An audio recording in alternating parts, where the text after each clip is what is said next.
तुझे हाथ धर लाजवाना ए जवानावा कैसे रामा रामा देवरा के सानावा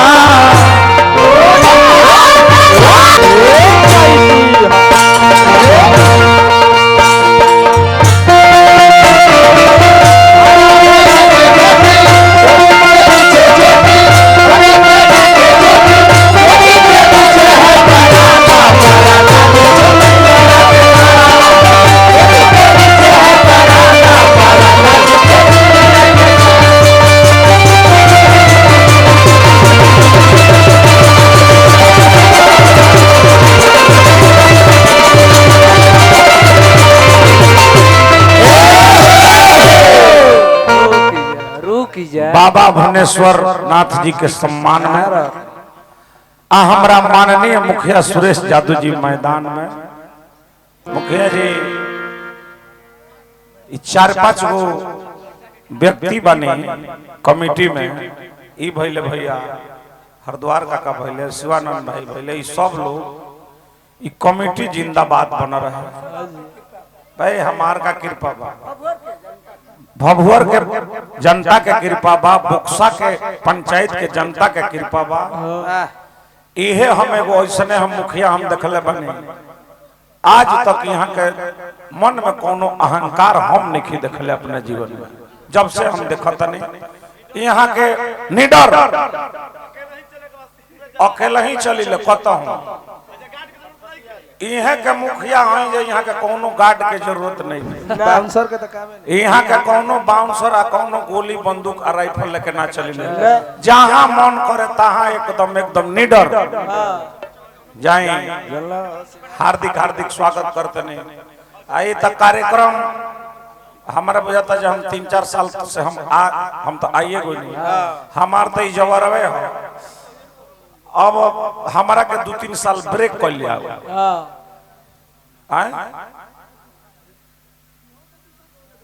हाँ इहों के कहले बने ठीक है बा अब हमारा के 2-3 साल ब्रेक कर जाओ अब हमारे के सालों भर माने हर एक साल बुलाई तो फिर हम आई 2 साल के बाद फिर हम आई 2 साल के बाद तले 2 साल तक हेलो असौरी के हुत नहीं आवे टीका कइल बड़ा बना तर आसाराम के फूफा मरावे के गाड़ी या करे के टीका बताओ रमा शंकर भाई हमारा से राजनीति ना बतियो ना हमार नचनिया के कहत रहे गोल घर अच्छा जाए तो हमार नचनिया गोल घर तहार लाम घर हो देवरा के साना ए रामा देवरा के साना रामा रामा देवरा के सानावा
चैता बीत जाए ई चैती ना हो तो बेकार लगे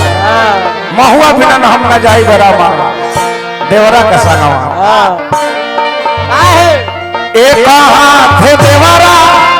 ए रामा महुआ उठा ओ हो देवरा हो रामा महुआ देखी है बेंजू वाला के अरे कान में लगौले बड़ो बेस बेस का देखत रे मोबाइलवा में का देखत का देखत रे का देखत रे ए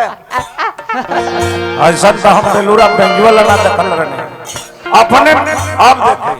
बिना लाइन लेले चालू कर रहन प्रोग्राम अब देखे ऐसा बेंजू वाला के देखे बिना लाइने लिहले आ चालू कर देल असल मती भरम जो ते बेंजू वाला नहीं के मैं बेंजू वाला के हिते बना अरे सब भागल ना बाबा एक हाथ देवरा ए रामा महुआ उठा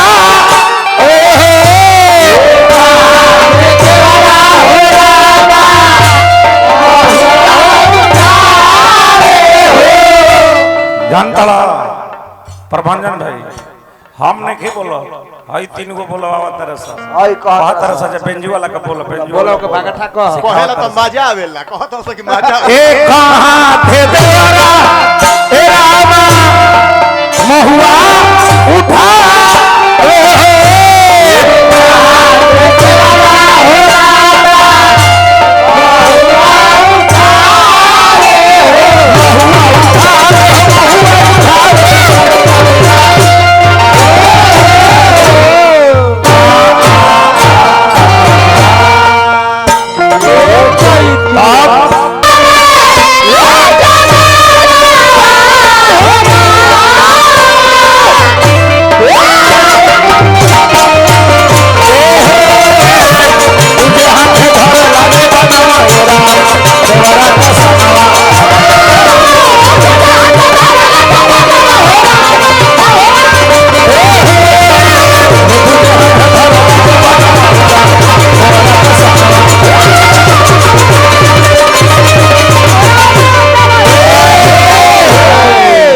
समय अब समाप्त बा। अब वो ब्याह जी के नंबर दिया।